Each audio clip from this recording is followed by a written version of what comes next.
The idea of visual literacy has been around for a very long time. Rune Peterson says, however modern the term visual literacy is, it is not a new idea. In anatomy and medicine, Aristotle used anatomical illustrations. In mathematics, Pythagoras, Socrates, and Plato used visual images to teach geometry. But even today, there is no agreed-upon definition. This is in part due to the fact that visual literacy crosses many subject areas and disciplines of study. As Maria Averger-Anu, assistant professor in the Faculty of Education at DePaul University, states, visual literacy is an interdisciplinary, multidisciplinary, and multidimensional area of knowledge. In the literature, definitions run the gamut from competencies to skills to abilities. Averger-Anu has attempted within the last 10 years to refine the definition in the context of human, intentional communication. She says visual literacy refers to a group of largely acquired abilities, i.e. the abilities to understand and to use images, as well as to think and learn in terms of images.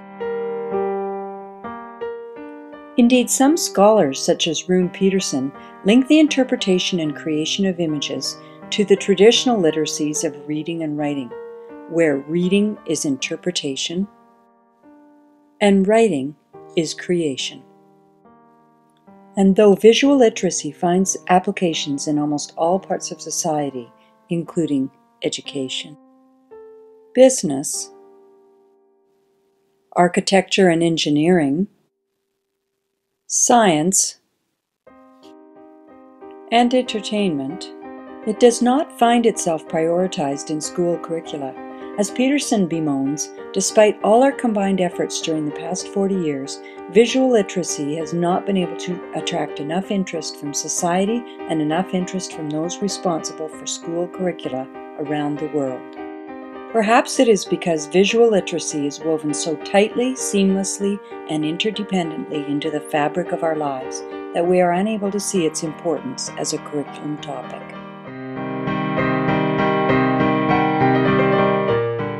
But as Günter Kress points out, language as speech will remain the major mode of communication. Language as writing will increasingly be replaced by image in many domains of public communication, though writing will remain the preferred mode of the political and cultural elites. And not only is visual literacy important as an expressive device, research shows it is also a tool for understanding.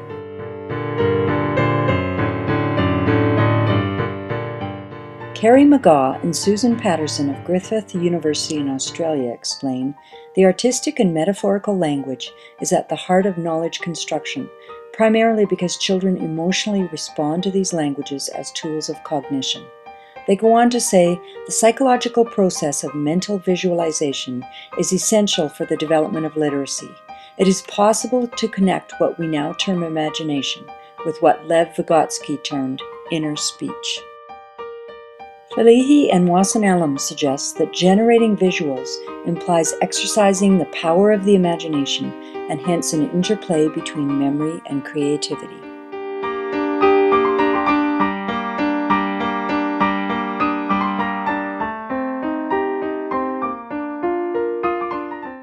Researchers Gans, Gardemalia, Hong, and Zhang conducted a study in Ontario on knowledge building using graphical literacy. They found that graphical literacy and deep understanding are mutually reinforcing, with graphical literacy serving as a powerful thinking tool across content areas. If visual literacy is so all-pervasive in our 21st century world, and if it promotes deep thinking, why is it not more explicitly stated within the curriculum? The multidisciplinary aspect of visual literacy, while a strength, is also an obstacle. Groups of scholars, each representing a particular discipline, hence a particular point of view, have different perceptions as to what visual literacy is. Thankfully, there are prominent people in the field of visual literacy who are today working toward a comprehensive theory and list of competencies. Of significant importance is the language of visuals.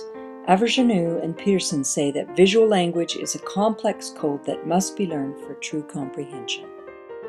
In fact, Frank Serafini suggests that developing a vocabulary for naming what is perceived is an important aspect of interpreting the meaning of visual images. This connection between visual and verbal cannot be taken lightly. Avergenou and Peterson contend that visual language often needs verbal support. They also say that texts and pictures represent different languages that complement each other when they are used at the same time. Further to that, Gann and the research team from Toronto underline the importance of discourse in understanding and creating visual messages. Avergenou has identified and delineated 11 visual literacy competencies. Number 1, knowledge of visual vocabulary. Number 2, knowledge of visual conventions. Number 3, the ability to turn information into visual form. Number 4, visualization. Number 5, visual reasoning. Number 6, critical viewing. Number 7, visual discrimination.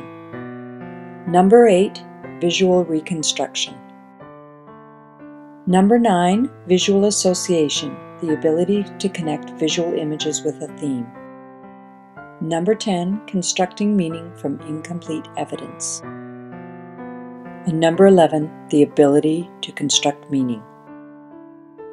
The idea of visual literacy has been around for a long time, and it's not going away. As the use of the image gains momentum, it becomes even more critical that students have many opportunities to develop competencies so that they can become powerfully literate visual consumers and creators.